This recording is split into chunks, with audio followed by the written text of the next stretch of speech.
या ठिकाणी आपल्याला 3चा 9शी जो संबंध आहे तोच संबंध 5चा कशाशी असेल हे शोधायचे आहे आणि पर्याय आपल्याला दिलेले आहेत 8, 28, 17 आणि 97.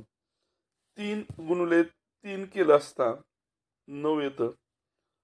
एक तर आपल्याला 5 गुणिले 5 करावे लागेल 25 होतं, किंवा 5 गुणिले 3 करावं लागेल 15 होतं.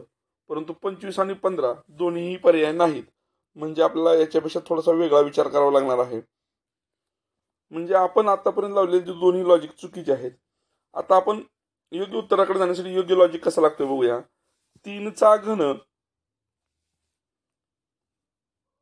बरोबर 27 आणि 27 मधील अंकांची बेरीज केली 2 + 7 जी येते 9. त्याचप्रमाणे आपल्याला 5चा घन करावा लागेल. 5चा घन